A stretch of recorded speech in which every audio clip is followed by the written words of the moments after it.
Okay, fantastic. Hi, everybody. Thanks so much for coming through.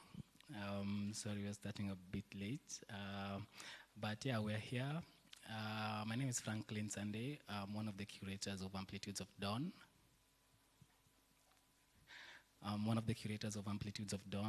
And I'm just going to talk briefly a bit about what Amplitudes of Dawn is all about and why we're here today. So I think it was sometime last year towards the general election, we were just chilling, and it just occurred to us that this is the 40th anniversary of the attempted coup.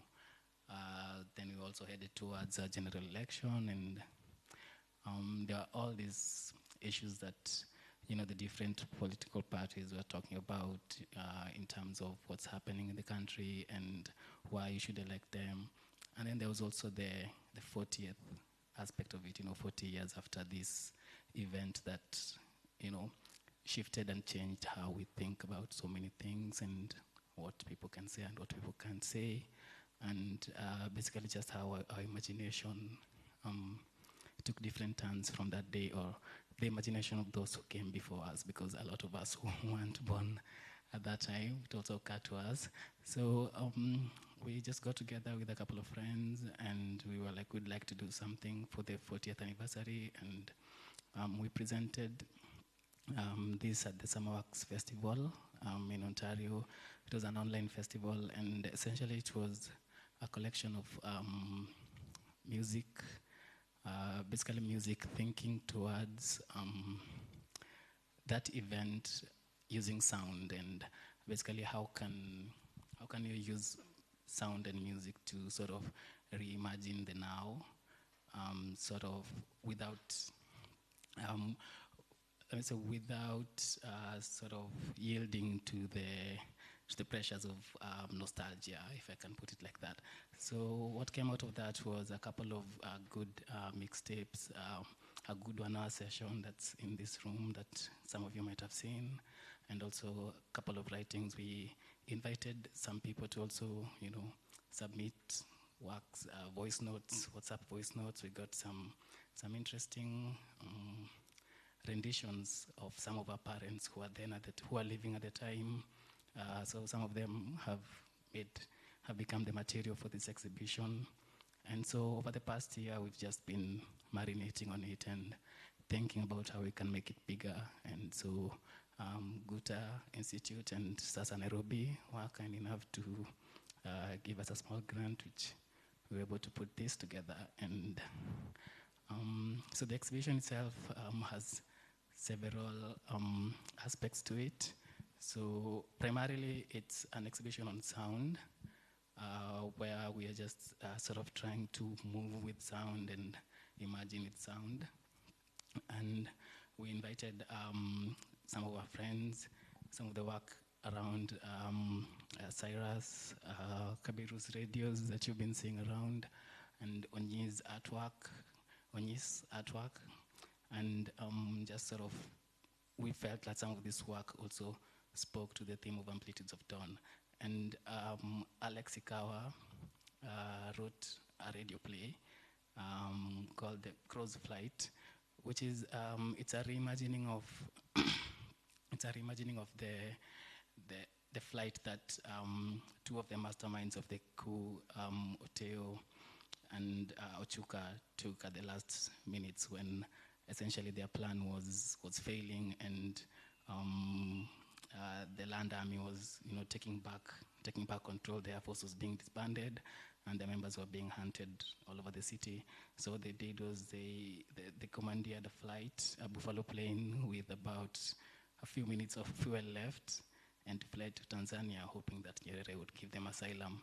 So the play is a reimagining of this flight, sort of just to put ourselves in that cockpit, what these men were thinking, going through, and as they were leaving a country burning behind them and trying to hope for asylum. So to kick us off, I'll ask Masu to play a rapper that was made by Alexander Ikawah, a rapper of 1982, and that should get us going. Welcome. Masood, take it off.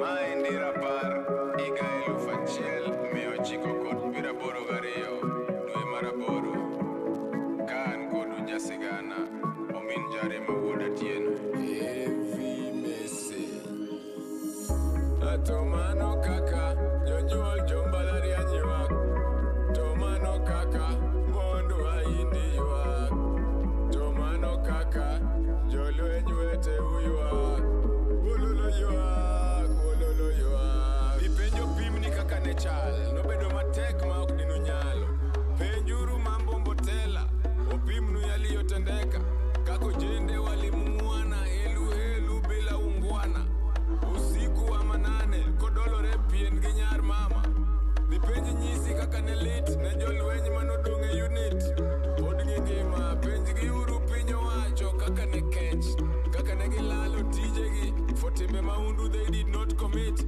Kaka ne gikale tuech nono Kod tembe mathoth malit Dipenji giler ni hao Jombalariany were treated next Jong'anyo gi jondara Maguogi nendo yiecho Jonyuol nyithindo in a line outside Nairobi mortuary Yawatek yalo kangi molale dier lweny gi piny owacho Let down your guard my brother Let me pull you close Dance with me my sister Make we rock it nose to nose They're locking all the doors You'll need my hand and I'll need yours Let me whisper secrets to you No one but me knows Let down your guard my brother Let me pull you close Dance with me my sister Make we rock it nose to nose They're locking all the doors You'll need my hand and I'll need yours Let me whisper secrets to you No one but me knows When you tell the children stories Kenya, do you tell them lies? Do you say it'll be alright when they stand a grumbling? When they ask you why? Is it hard to look into their eyes? Will you die and leave your children in a house that's crumbling? Secrets from your history, now they've been revealed to me. Stolen from your libraries in books that have been brought to me. Sit a minute, here's a story, everything you need to know. We've been here before, when they left us nowhere else to go. When you look into the mirror, Kenya, can you see the scars? Can you feel the pain disguised behind the smiles? Backs against the wall with no more leaders we can trust. Look into the children's eyes and tell them we shall rise. So their pretense is gone and the facade is falling. They'll be gone by dawn and a new age is calling. Can't run from the place that you were born in. When the beast you must face is getting sworn in. Let down your guard my brother, let me pull you close. Dance with me my sister, make we rock it nose to nose. They're locking all the doors, you'll need my hand and I'll need yours. Let me whisper secrets to you, no one but me knows. Let down your guard my brother, let me pull you close. Dance with me my sister, make we rock it nose to nose. They're locking all the doors, you'll need my hand and I'll need yours. Let me whisper secrets to you, no one but me knows. My fellow countrymen, Miss Josh, what a taste would like to announce the complete overthrow of Kenya's hip-hop regime and a President Kuru. Yeah.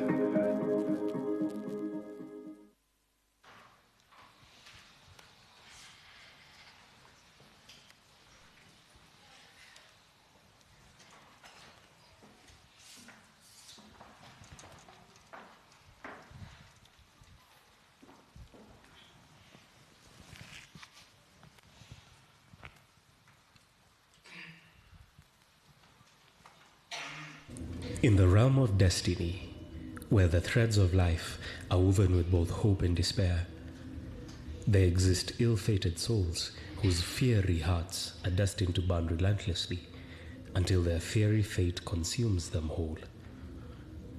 This is the story of two such men. In the year 1982, early in the month of August, Ochuka and Oteyo found themselves entangled in a dark and dangerous game. And before they knew it, they had struck the match that would set their lives and the lives of many Kenyans aflame. As their plan failed in stages, and the vengeful hand of the law began to close in on them, panic set in. They knew they had crossed the line between salvation and damnation. In a desperate bid for deliverance, these ill-fated souls captured an aeroplane and embarked on a treacherous journey, an escape to Dar es Salaam. Their hearts were burdened with remorse and fear. The mistrust between President Moi and President Nyerere of Tanzania was the flimsy promise of respite, the slight chance of redemption for which they reached now. As they raced against time and the weight of their choices bore down upon them, did they lament their dreams, shattered and faded into the swirling smoke? Did they cling to the flickering embers of hope, confident that they could outrun the inferno that was about to consume their lives? This is the story of the crow's flight.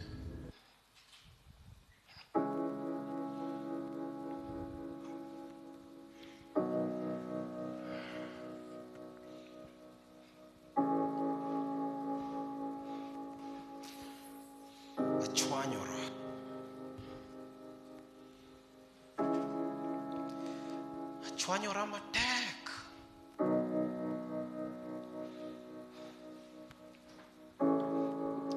Ere kaka wasekawo power mwakete lwet dhano mathiso thiso, to jogi kawo power dwoke lwet Moi. How can a man be so stupid, insensitive, and dumb all at the same time? A chwanyora matek. Chunya bedhauna. This costed lives. And now, death watches me like a sumptuous meal. Chunya bedhauna. Nokabichamo ngima mabed ng'ano makwar nikech lo baseloko makwar ji otho akawo patik aketo power e lwet dhano mathiso thiso, to jogi kawo power dwoke lwet Moi. Chwanyora.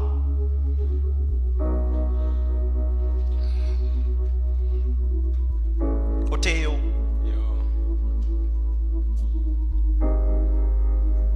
Is this pilot from a different tribe? Can he understand us? I know him. Pilot, remind me of your name and your unit again. What language do you speak? Mutuku, sir. English and Swahili. Is everything okay?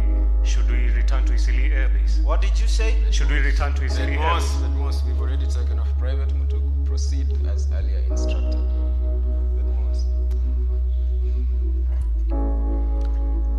You know, pilot, you dare show signs that you want to turn around, I will shoot you immediately. Yes, sir. These are the people who betrayed us when we ordered them to bomb that damn state house. Nonsense. Fly straight to our destination, understood? I have not been provided with the exact coordinates. I didn't give him the exact coordinates. In case he tries to turn around and you shoot him, none of us can fly this bucket. Sit down.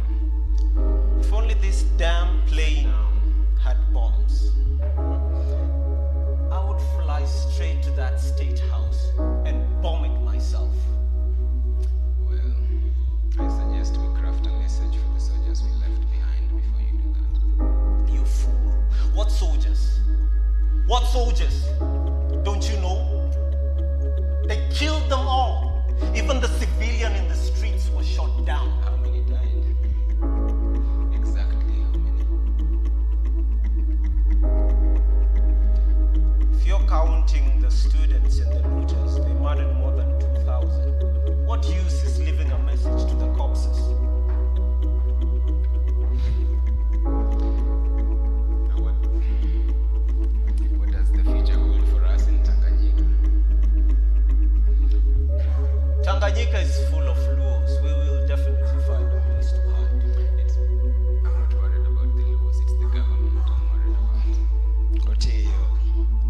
Why do you put your head in the place of corpses?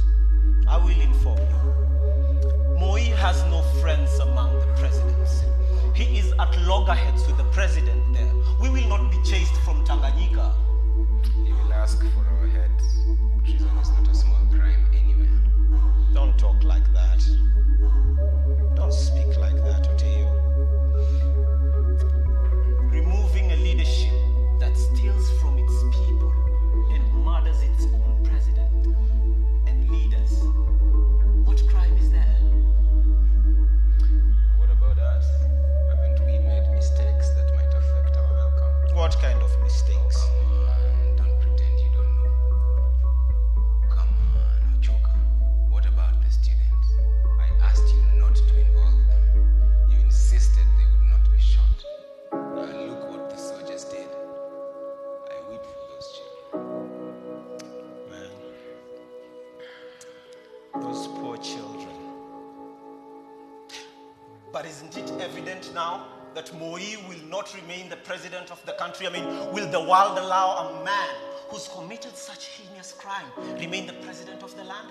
Will you admit it was a mistake? Oteyo, you yourself admit that hopeless Moi deserved to lose his leadership, saying that it was a terrible luck and not that it was a mistake. Really? Is that what you think? You call him a dictator? You're pretty stubborn yourself. Alright, fine. Leave that aside. Let me ask you this. You gave permission for a contingent of our soldiers to leave the area around KBC to go and raid Indian families in their homes. Was that not a mistake? Collateral damage, Oteyo. How many times do I need to teach you these things? We needed finances, we needed money, resources. And besides, they didn't go to kill. And if I had refused, many would not have stayed in the fight. We were removing a corrupt government from power. We had no business attacking civilians in their homes. Nobody likes those people but you. I thought it would get us more support. Do you also think that was a bad idea? Yeah, I think it was a terrible mistake. Okay, we're talking mistakes now. I will tow your lane. I will hand you my shovel. We're talking mistakes. I made a lot. You were also there. What were your mistakes? My mistake? Same one I'm making right now. Following you. A man that won't listen to good counsel.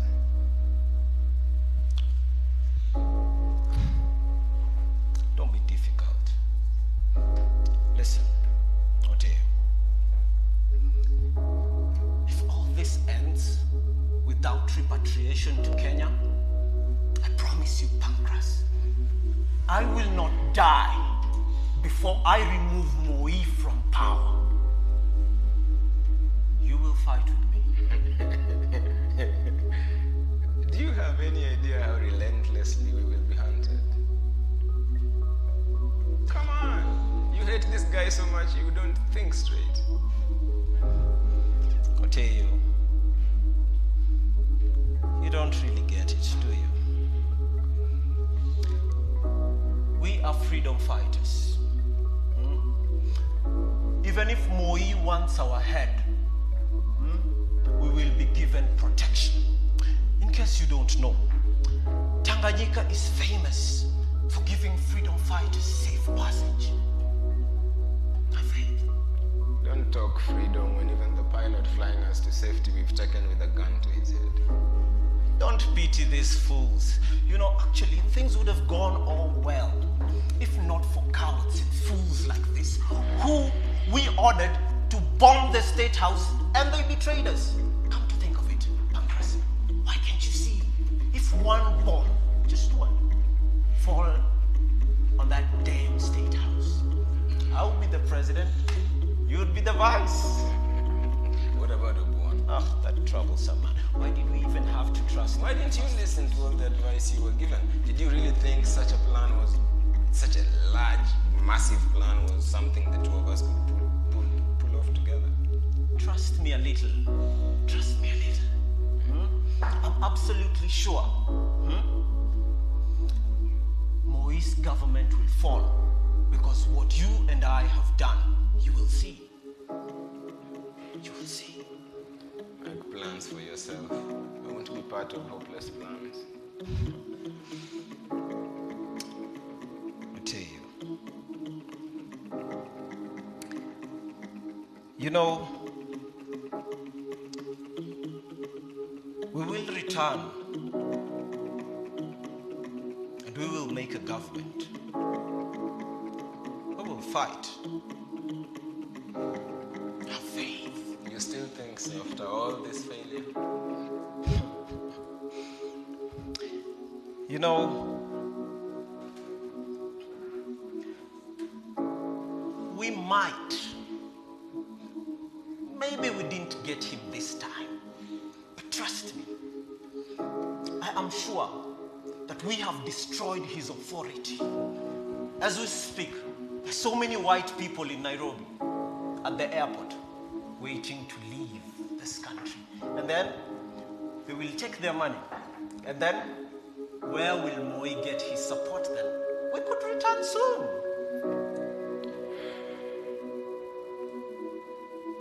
You lied about talking to Raila, didn't you? Where was he when it mattered most? If he had spoken on the radio, this would have all gone differently. I have been in communication with the Luo leaders. Plus, Jaramogi's people, they will stand with us. Excuse me, sir. We are approaching the border, and we're flying in an unauthorized plane. These are your coordinates.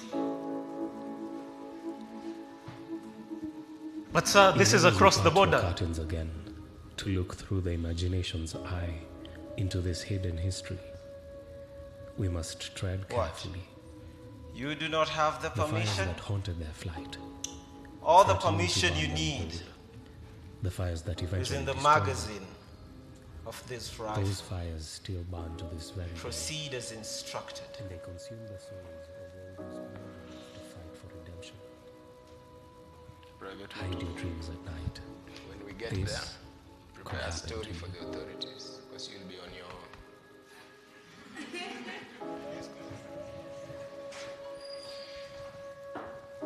Even as we part the curtains again, to look through the imagination's eye into this hidden history, we must tread carefully. The fires that haunted their flight, threatening to burn them whole. The fires that eventually destroyed them. Those fires still burn to this very day, and they consume the souls of all those brave enough to fight for redemption. Hide your dreams at night. This could happen to you.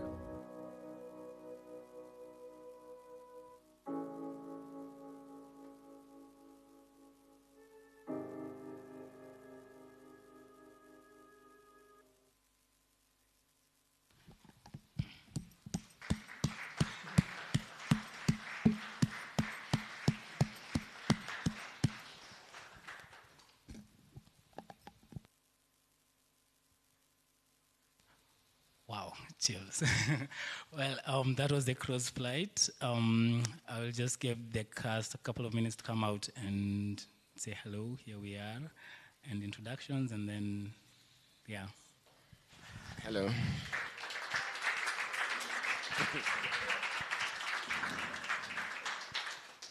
Hi, I'm Alex. I wrote during COVID a long time ago. That's when Frank asked me to write it. That's been a while. I was very lonely. It was a good time to look into like historical clips and like try to figure out what somebody I never met might have been thinking or going through. I think COVID was the best time to try and enter a historical person's mind. So yeah, it was interesting to be asked to perform this after writing it that long ago back. I enjoyed it though. I hope you guys did too.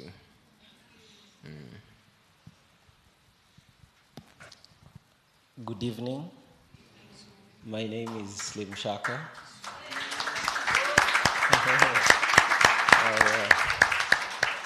I played Corporal Chuka, and it's quite interesting because you have to read about someone and imagine. Maybe that was not who Chuka was, but I decided to put myself in who this person is, because when he shared the script with me, it was short. The first time he sent it to me, I was like, this is it? This is it? You get to make money from this? This is so small. So I read it and I was like, are you sure this is all? And from time to time, I kept asking, and I realized the assignment was in now bringing out the human elements in the kind of personality that Ochuka must have been. I spent a lot of time trying to understand and trying to translate that. And I am just hoping that in doing that, it helped in retelling that story. Thank you.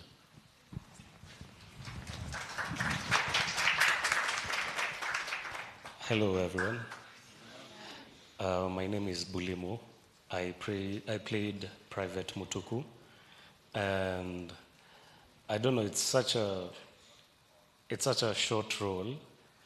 It has very few lines, but I was required to kind of imagine myself as a pilot who was kidnapped, and this is literally my cockpit over here, and I have to fly the plane, which is non-existent, but I tried putting myself in that position, and considering that this was a very important period for Kenya as a country, because I don't know, the state has been overthrown and the dictatorship is going to be a thing of the past. So I tried putting myself in that kind of a situation. So I don't have so much to say about my role because it was a very small role. Again, thank you. Yeah. Hey guys, I'm Masood Abdallah, music producer. I'm the one who produced the music, and I'm the one behind the sound.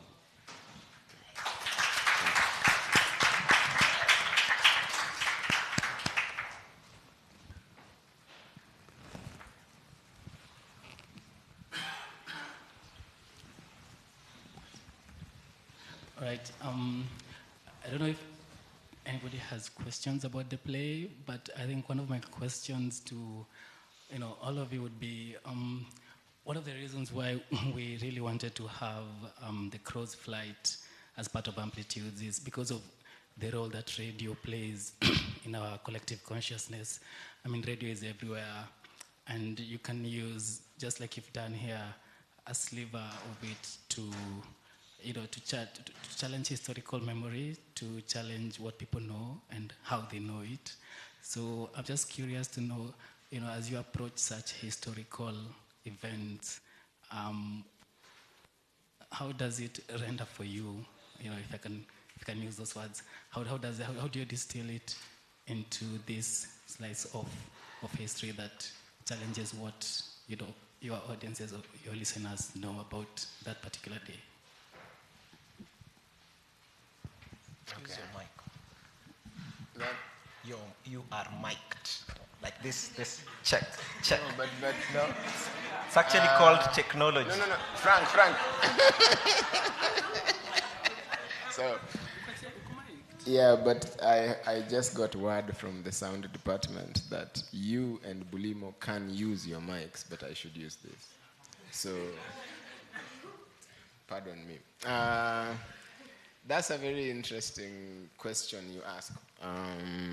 You're kind of asking if I were to, one of the ways I deal with hard questions is by trying to explain it to myself. What's this guy saying?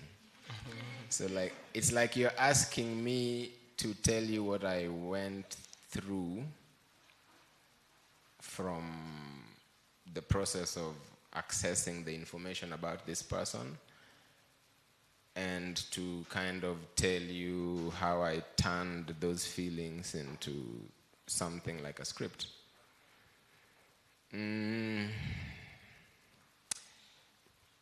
I guess it helps if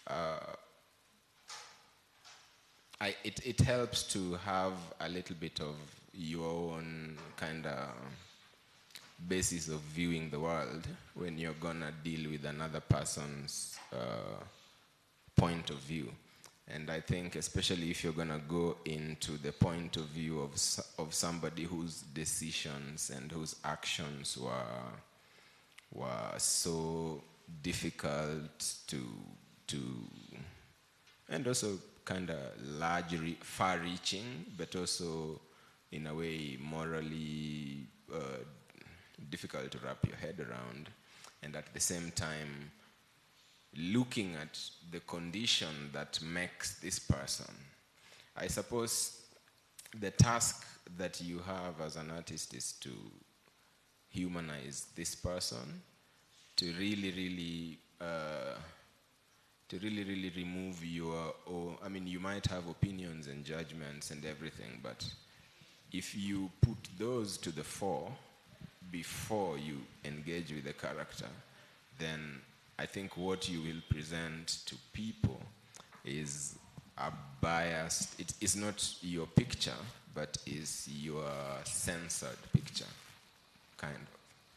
So I guess the task is to try and treat someone with as much objectivity as you can while learning about them. And then, after you've learned everything about them, ask yourself, what do I have to say about this? And that's where knowing your own point of view of the world matters.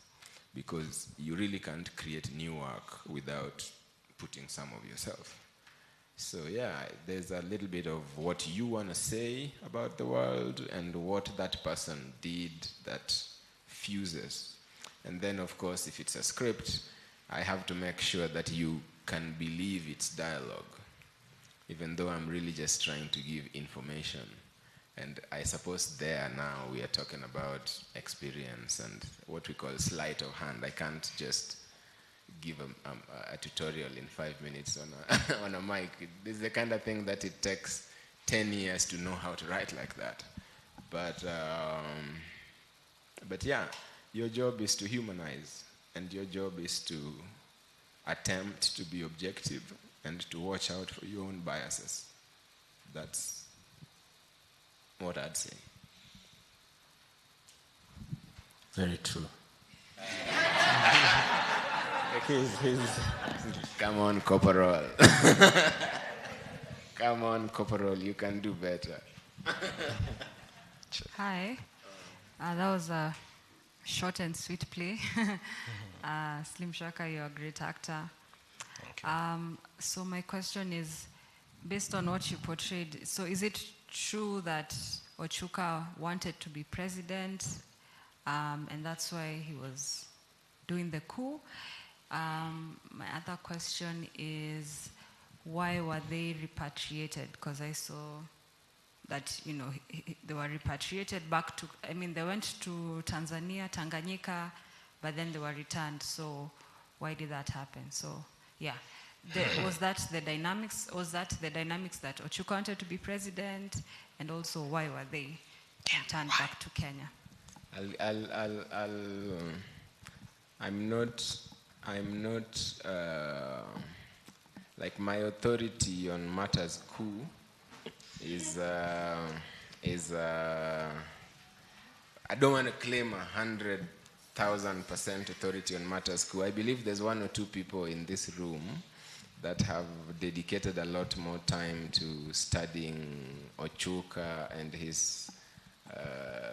There's actually someone with a very mischievous smile back there who's just itching to take you up on this, yeah. But I will tell you one interesting thing. Is that politics is very theatrical, yeah. And here's what I know. I know that the actions that politicians do they are a form of theater that other politicians and the people know how to read and interpret, yeah. I feel like if you are the president of Tanzania, Nyerere, and 2 coup plotters have escaped into your land, to not repatriate them or to repatriate them is something about more than just what you feel about the next president. It's also, you're saying something about power itself. You're saying something to your own generals and your own civilians. And so where their repatriation is concerned, especially considering that they didn't have that large a base of popularity behind them here, it was kind of inevitable. I'd say sometimes but let me hand over the rest of this coup manenos to an expert. Please. Actually, Ochuka was president for 6 hours. Technically, from the time that they stormed the national broadcaster and announced themselves president, that the country has been taken over, up to the time that Leonard had to be asked to come back and say, that the president has, resumed power and taken back the reins. So there's this, Alex puts it well, this theatricality behind power where they had to go to the national broadcaster. And up till today, since that day up till today, if you go to KBC, you will find a Mahindra with police. It's there 24/7. It never leaves that place, because there's something about coming on national broadcasting and telling the country that you're the president. I mean, all the coups that we have seen in West Africa has had an element of that. Even despite having the internet all these 40 years, you still have to, come to the radio, to the television, to the national broadcaster, and sort of to effect that nationwide consciousness or imagination. It's like the stage of power. Exactly, yes. Anybody else with a question?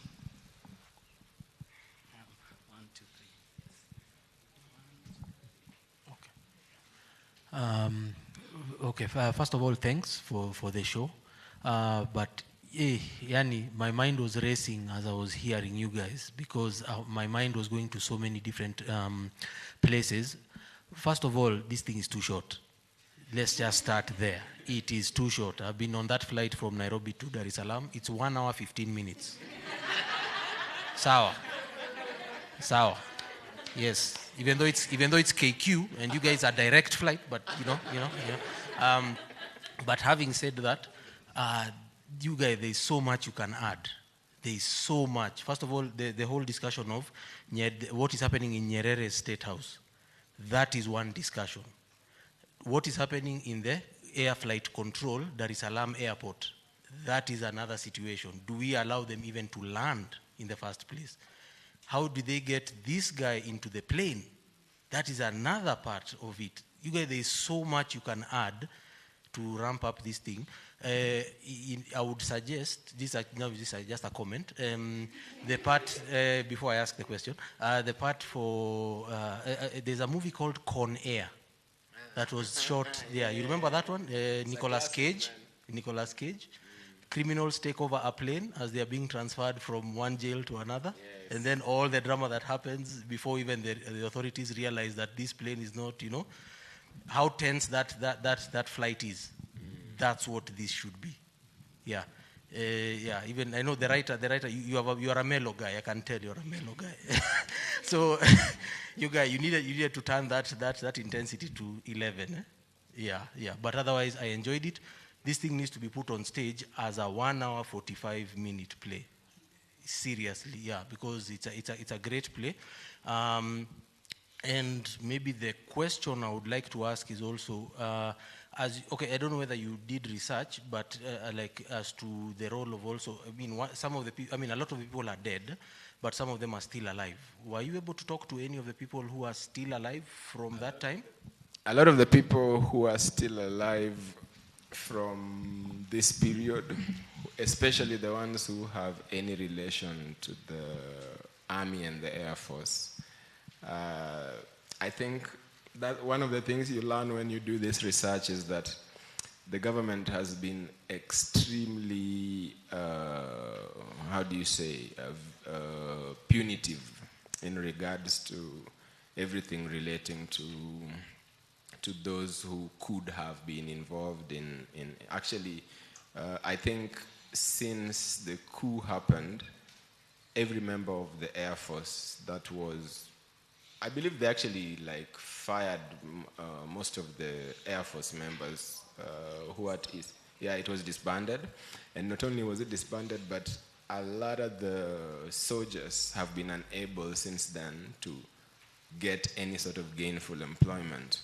Like, it's story after story of going to do this or that job and passing the interview only for people with suits to show up 2 weeks later to talk to your boss and you getting fired. And this has gone on, like, I'd say there's a whole generation of veterans whose lives have been made almost unbearable by the government as some sort of punitive revenge. But that story is, that's also one of the hidden stories, if you're talking about stories to tell. I think that's the biggest, saddest story of the coup, because most of these people actually weren't involved.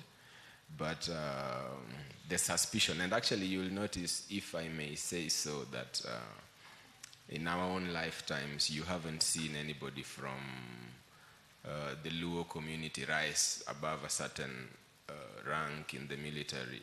It has something to do with some of this. But yeah, it's a complicated issue.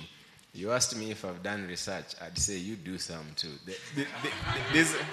These old men are alive. These old men are alive. They have, I know one who runs a small hotel. Small things like that is what they can do. They can't do big jobs or big business. Thank you very much for the play and for the performance. My question is a bit more related to the play itself. I found it very remarkable that you chose a certain moment of the story and of the history. I would call it the aftermath, or part of the aftermath, because the coup has already happened, it has failed, and now we are sort of like in the history which comes afterwards. And I assume that this was a deliberate decision, and I was wondering a bit if you could explain why you chose to set the play in this aftermath moment. I will defer that question because I wrote it on request. And that means that there's a part of that original intention that someone else can share. Wow. I think for us, we wanted that particular flight because this was a time when the coup has failed, and essentially these people who had staked their lives and had put everything on the line for this and had so spectacularly failed were now headed to nowhere, really, because even they didn't even know that they would reach Tanzania, because the fuel that they had later on, when you read some of the history, you find out that they had just about 5 minutes of fuel left before they could, as they were landing into Dar es Salaam, like another 5 minutes in the air and they would have crashed. So it was a really desperate journey, and we just wanted to capture this moment between hope and despair, sort of, and capture the humanness of these two people who had dared to question the state at a time when you couldn't do that. So for me and for our team, I think it was mostly their human essence, because all their representations in literature that we've read, mostly from the news media, is of soldiers who had mutinied and had not prepared properly, and so they failed. But we felt that in that brief light, that is when they were most human, I think.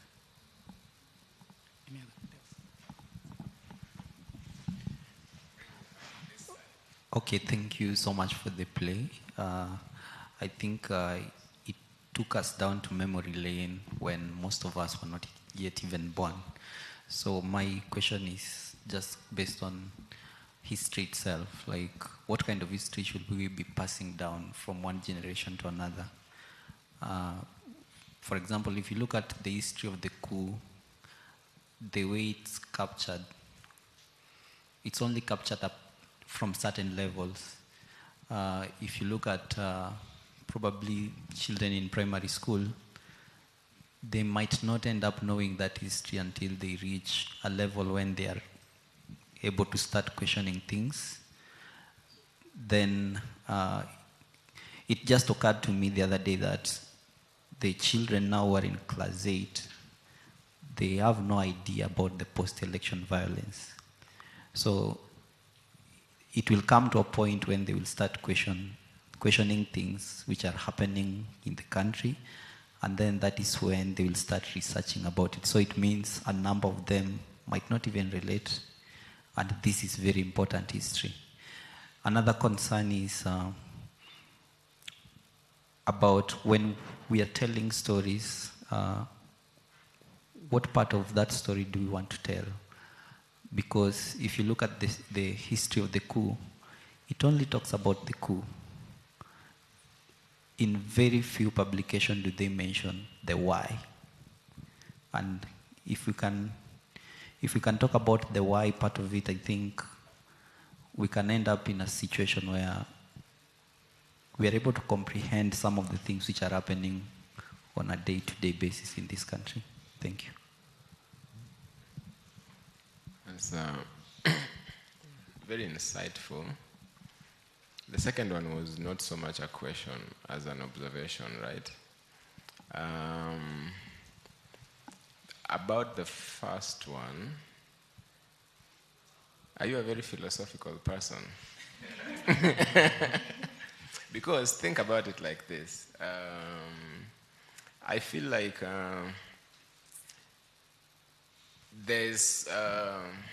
I feel like consciousness is not one thing. I feel like there's people that have a huge financial consciousness. They know what to do about money, what to do with it, how to treat it. And then, on the other hand, so like you'll find these are people that are highly qualified, got a degree, a master's, lots of experience in business. But then you find that if you ask them questions about history, it's like they lack, it's like there's a part of their life where, despite all that, they're ignorant. And I think sometimes it's possible. I feel like what you're talking about is a form of consciousness / ignorance.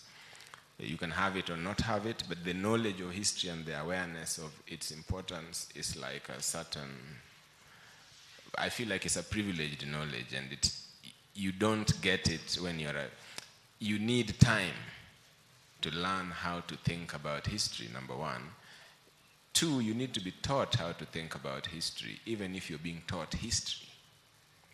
And that might be the reason why many of us were taught history, and somehow these lessons haven't found their ways into our culture. If all of us have learned different political histories, different it's the way that we learn about corruption. I feel like there's knowing a thing, and then there's knowing how to use the knowledge of a thing. So I feel like with history, and even the way we consume it, you know a little bit about this thing here, and then you know a little bit about this thing there, but there's a time, the knowing the thing through time. I find, for example, that with the scientific things, I used to find it easier to understand a scientific thing if I went back to how it was discovered. Like, I'm the kind of person who could get the mathematics right after hearing the story about Eureka. I'm like, oh, so that's how it's like some crystal, I don't know if you're getting me. So time, knowing how it began and how it moved on, and knowing how to see yourself in that flow, that's not something that many people have. I feel it's a privileged thing. I feel actually that's one of the things that many great artists are able to share, that kind of knowledge. Many people that are called storytellers or griots or that kind of, or people who are considered great novelists. A novel to me is a document of time. So I asked you if you are a philosophical guy. I hope you are still following me. This is all related to your question. There's a knowledge of history that is missing. And you can see that it's missing, but you should also be able to know what it looks like when it's there. If you can figure that out. Greetings. First, it was really an amazing experience. Thank you for creating this moment for us. I think radio drama is such a powerful tool that has slowly disappeared from our mainstream media, and now just having this moment where we can experience that once again, it's really beautiful. So my question is really on the production side, yeah? How did you settle on the beat that is going to be in the narration, you know? And then how did you decide that this beat, this performance, which was really beautiful, that it's not going to be pre-recorded, it is going to be over here enacted in the middle of this? How did you settle for all that, the styles to use? Thanks. Frank. Another one for you.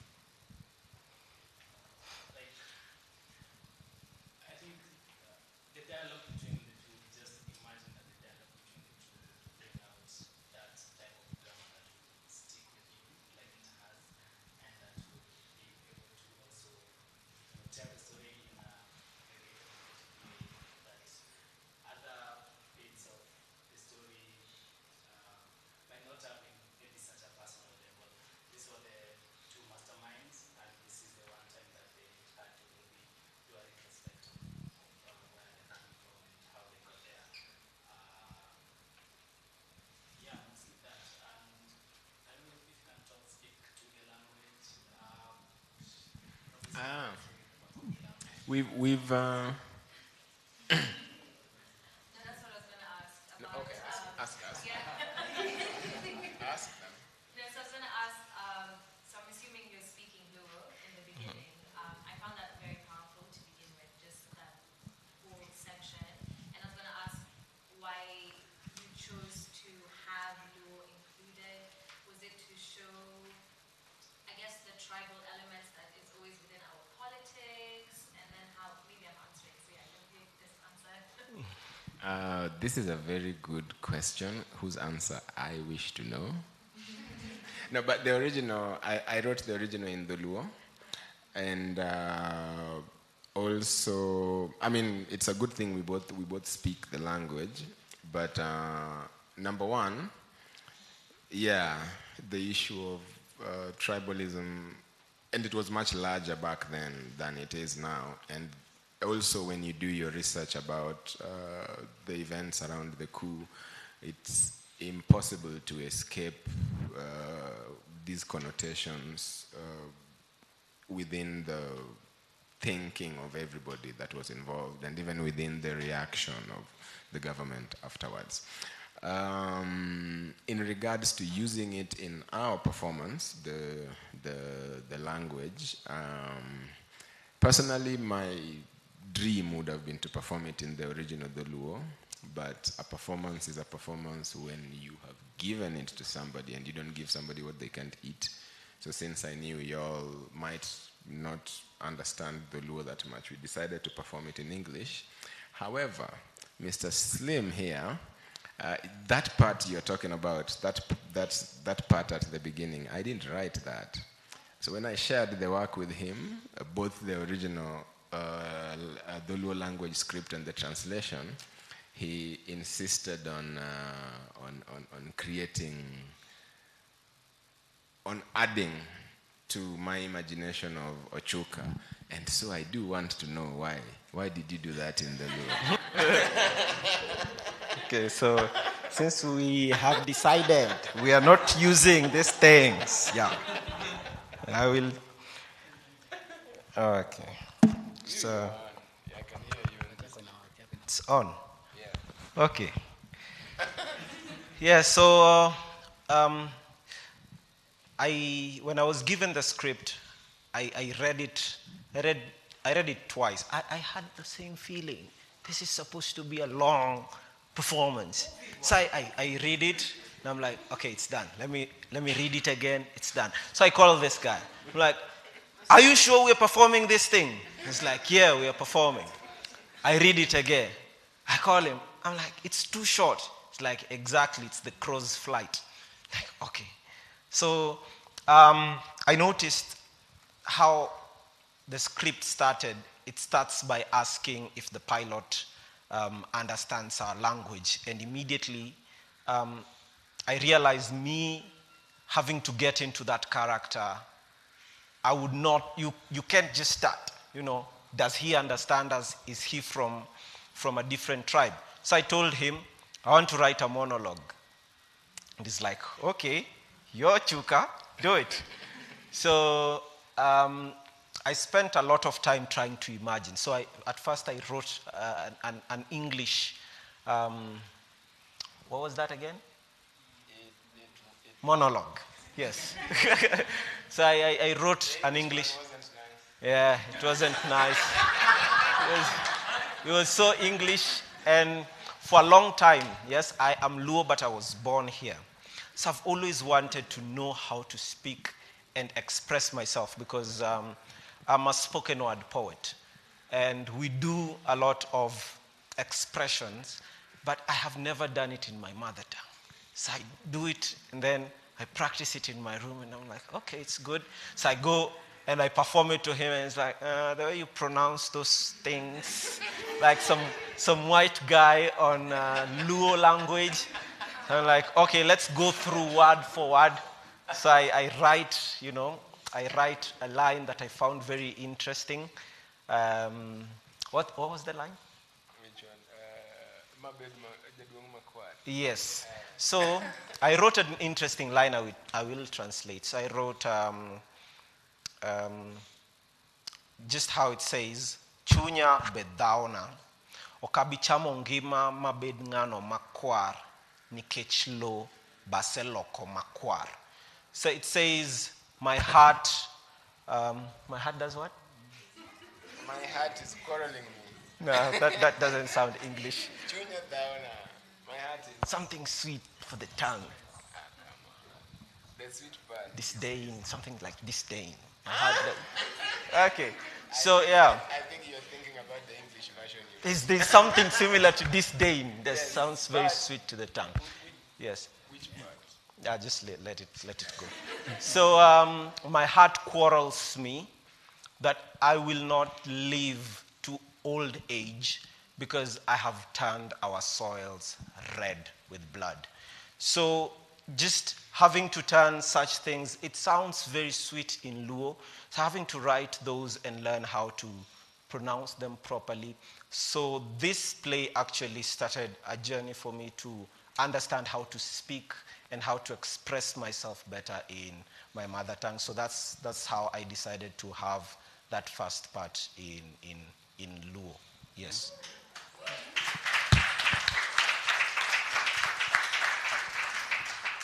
And then also just a small comment on the length of the play. We also just needed to stay true to the radio play form as close as possible, because typically radio plays, the longest can go for is 15 minutes unless you break it up, because nobody's going to give you more than that time on their airwaves. So the longest radio play can go for is 15 minutes. The visual element here is a plus, but I think it's more enjoyable, as an audio play.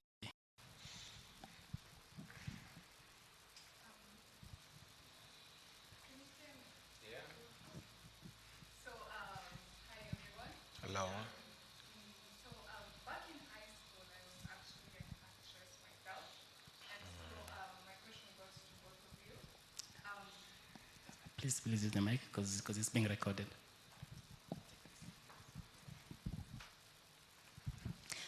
So I played a part of someone called Jezebel. And Jezebel was a really bad character. And although she was a bad character, but I didn't want people to hate her. I wanted to validate her. I wanted people to see that whatever she was doing, she had a reason for whatever she was doing. So my question to both of you is, what kind of feelings did this skit, or let me say the play, what kind of feelings did it evoke from you guys? Because I know when you internalize some of the lines, you get the feeling of that character. And so you try to validate them that although what they did was wrong, but they had a reason for doing so. So what kind of feelings does it give you about Ochuka and Oteo? That despite the way they handled their situation was not right, but they had to do it. How can you validate? Yeah. Let's start with Ochuka. Interesting. But you know, that's a very common problem, like for actors, especially people who do this thing called method acting. And actually, a lot of people, I've played a small role as a thug in a TV show called A Higher Learning. And sometimes, so I was called Ziggy Man. I used to deal weed near the hostels of UN in the story. So and there were days when I would leave the house. There were days when I'd leave the house in the morning and I'm wearing my costume because I'm going to go to set later. Then at some point, I'm just in the matatu and I catch myself having answered the tout as Ziggy Man, not as me. I'm like, whoa. Who's... Sorry, bro. That's not me. But yeah, you can slip. Without a doubt, there's a part of yourself is open to influence when you perform. And like I said, it helps to have a pretty decent idea of who you are and your point of view of life and of things. Basically, yeah, identity is important if you're going to engage with art that enters that kind of a personal place. However, two very interesting things. First, I write it during COVID. And during COVID, it's an interesting emotion to experience because during COVID, you're pissed at a lot of things. You've been locked down, there's curfew, people beat you up if you go out just to take a walk in the evening. Somebody got killed taking their wife to deliver a baby. Like, writing this during COVID, I was like, well, maybe Ochuka got beaten during curfew and he had a grudge. But yeah, when you're writing it, it also changes how you're looking at the everyday. So like I was writing it during COVID and I was like, okay, this is the kind of thing that a situation like this can give birth to. But at the same time, here we are performing it just after Maandamano. The instinct behind Maandamano and the instinct behind a coup, the only difference is civilians and soldiers. Maandamano is like, we disagree with you, Mr. President. But if a soldier says it, he usually points a gun. And West Africa is exactly that. I don't know. There's a lot of questions you need to ask yourself about freedom, about what you believe. If you're going to do something like this, you do have to understand what you feel about your government and your choices and your limits where those are concerned. I'm not going to pretend to tell you that I have the marking scheme for that. You have to figure that out. But I'd say there's no answer I'm going to give you that will prevent you from having to do this every time you meet a new difficult character. You have to grapple with who they are and what they did and how to give it as a performance. But I'm not the one who had the most exciting character to perform. Let's hear that from Ochuka. Okay. It's okay. I think over the years, one thing I have also learned is character and decharacterization as all part of the process. The very first time I got to handle a character, so I was advancing from just being a poet who performs 3 minutes or 5 minutes on stage, and then I was invited to perform a whole poetry production, 2 hours long, and then I was given a main character. That was very exciting. And this main character was so how artists think. So this main character is, imagine a word, yes, just a word. And this word is colonialism. So this word is human. So you are colonialism. So what colonialism does is it comes to Africa and then comes to Kenya with the British and then does the colonizing and mining and using all those atrocities that we know colonialism held. And then colonialism realizing that it won't take too long before these people overpower and get their independence. So what does colonialism do? Colonialism betrays the British and then gets into the black people. And then it continues to thrive. That sounded like a very interesting character. And then they had like these very cool masks. So yeah, it was the first time I'm given, how do you call them? Yes, those artists who like paint you so you look like a demon all the time. So I used to get into this character. I used to watch a lot of horror movies because you had to commit these atrocities and laugh like the Joker and find joy in it. And you know you have to sell it. So I was having a lot of fun. I took, I think, 3 or 4 months not knowing what I'm getting into. I would watch sad things and watch news and laugh, you know. I'm getting into character and I was like, this is what Will Smith does, you know. This is what being art is. I'm an artist now. So we get into the show, I kill it, get a standing ovation, celebrity, pictures, status. And then I'm alone. I am sad. Sadly, we lost a close relative. And I didn't understand why people are crying too much. In the funeral, we Luos really wail. So guys are there wailing, like, God. Like, this is too much dramatization. It's too much drama. So I ended up not ever setting foot on stage for a year and a half, just learning how to decharacterize. I had problems with my family. My father kept saying he doesn't understand who I am anymore. I had to spend a lot of time being alone.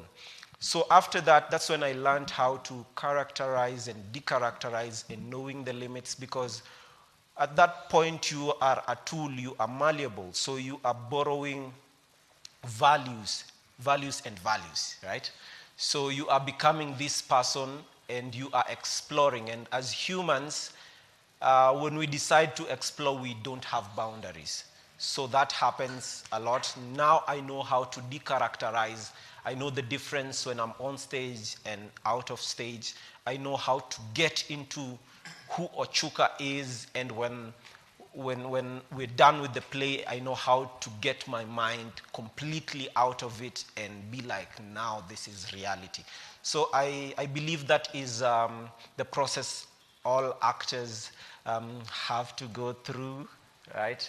And so, yeah, it's just a process. But I love the fact that now online, YouTube, there are actors who are teaching other actors how to do this. The problem usually is a lot of people don't know that it is important until you find yourself at that depressed state. So again, it just says that there's a lot that needs to be taught with regards to the same. The problem is we are just artists.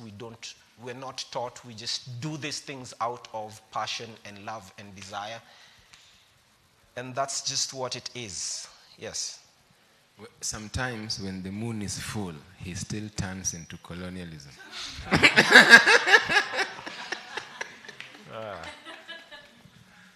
Thank you.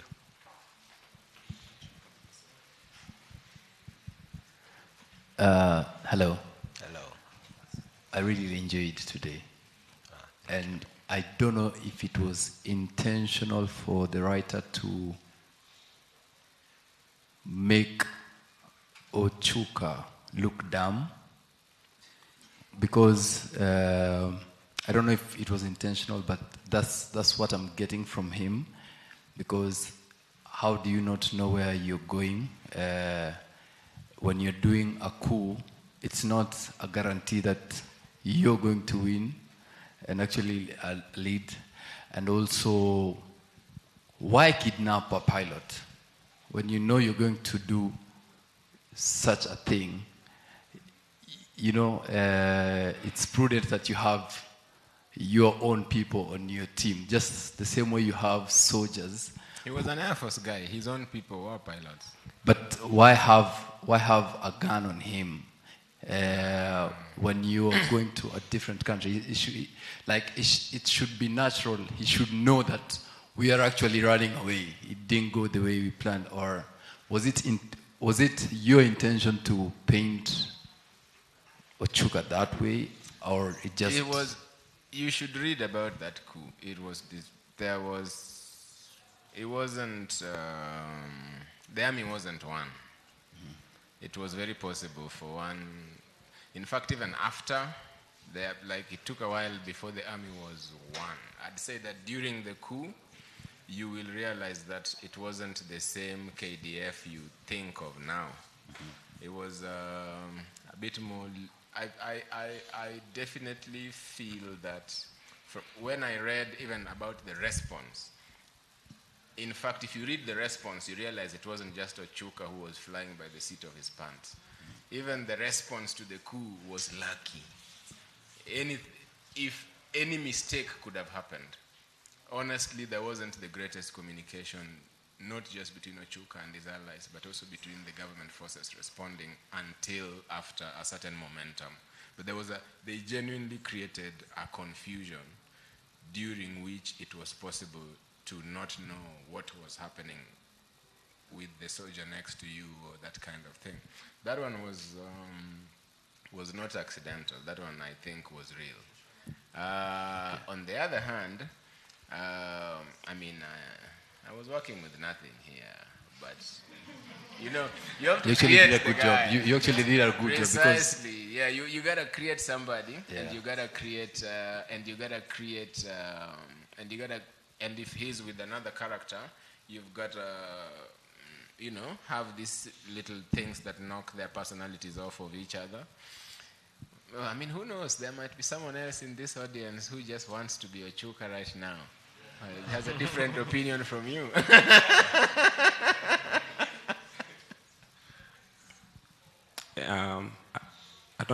Okay, mine is not a question, it's just more of a comment in terms of the way the story was told. I think over time when we've read about the coup, what we come out of it is that the coup was a bad thing. The coup was a bad thing that was not supposed to happen. But through your play, I think one of the lines that you guys say is about Ochuka trying to justify what he did by saying that Moi is out here killing people. Am I not justified to overthrow this guy and put a new government in place? And I think that for the longest time, whenever I read about that coup, I've been thinking about that. If this guy was as bad as I'm reading about him right now, wasn't it justified for the guy who tried to overthrow him? Was it that the guy who tried to overthrow him right in overthrowing the person? And over time, I think from all the things that I've been reading about the coup, that has not been answered, but at least for these players try to dramatize that and see at that time when the coup has failed, Ochuka is there thinking that for him at least, he tried to overthrow that person. And we've been seeing it, I think, in West Africa. Generals are overthrowing governments that for the longest time have been oppressing people, and the people coming out to celebrate those people, even if it's for a brief moment before the generals themselves start to approach the same people the same way, but for a brief moment, the people are feeling free at least. So yeah, I think that is what I really enjoyed from the play, apart from the Luo rhyme scheme of red. Okay.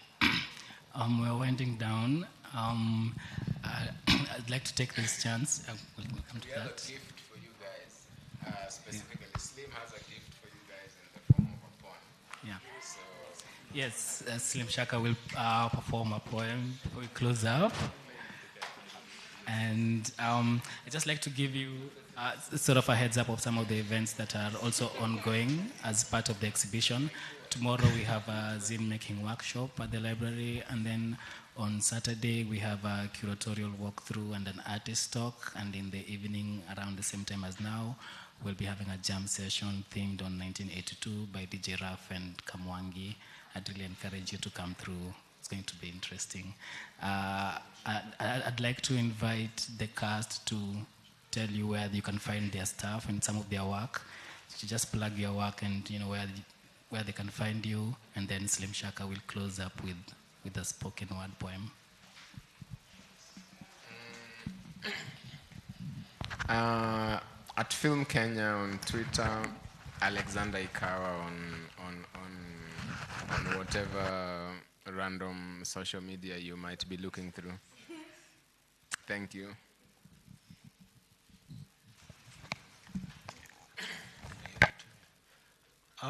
Bulimu, where can guys find you? Well, apart from Kenya, no?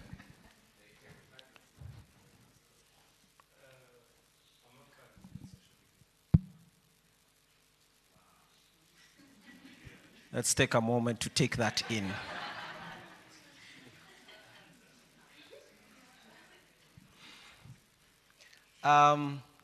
Yes, the piece that I'm about to perform is called Who Wrote the Sad Poem. It's a piece that was inspired by Ikawah. Ikawah? Who inspired that piece? Who wrote the sad poem? Hey. So this poem was inspired by Amiri Baraka. It's okay. Go ahead. Yes. So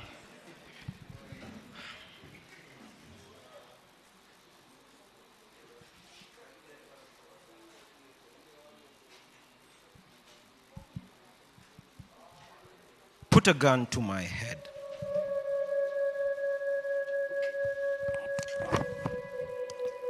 Let the healing begin. For a sad poem runs these streets. Tell me, who wrote it? A poem so mysterious that it made Ouko's death exactly that.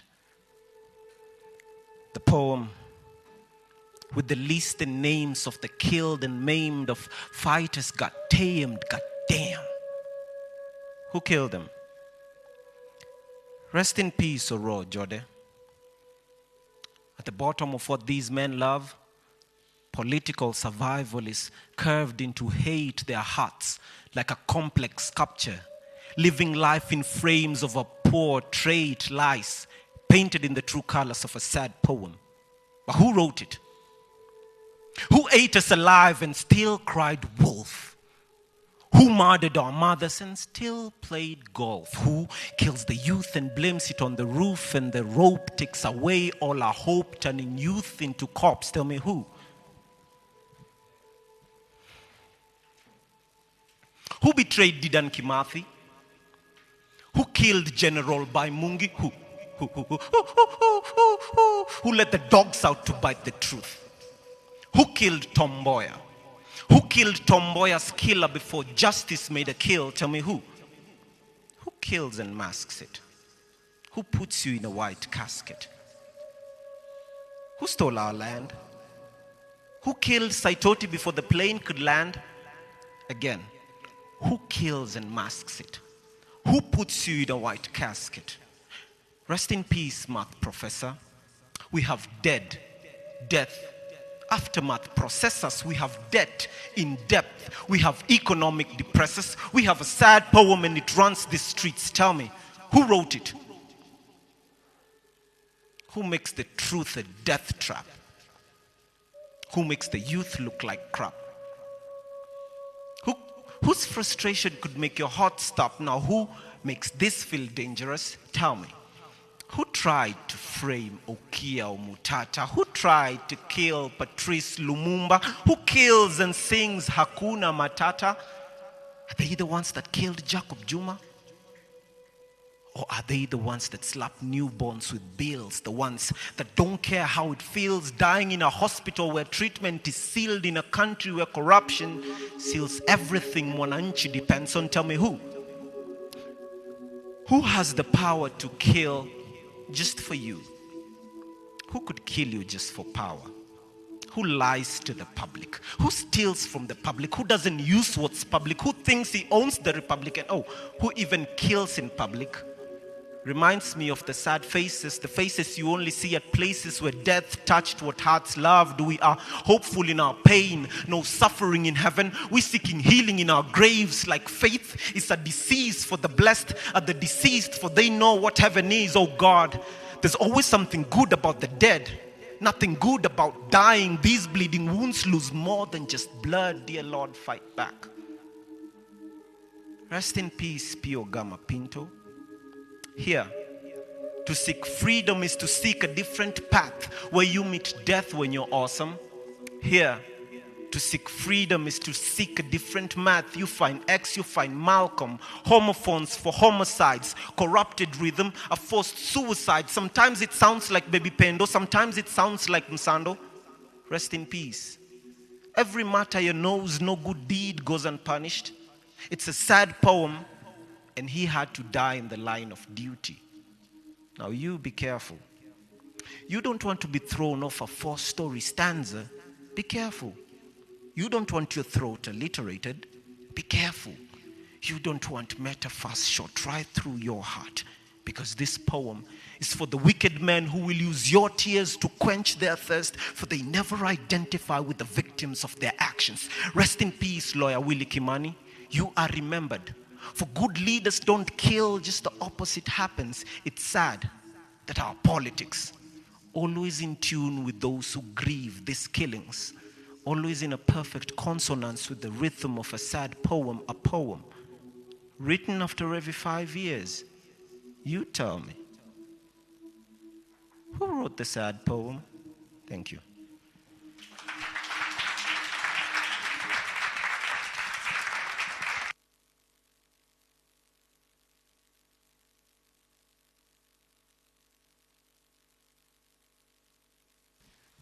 Okay, everybody, we've come to the end of the crow's flight. Thank you so much for coming through. Yeah. Yeah, hang around. I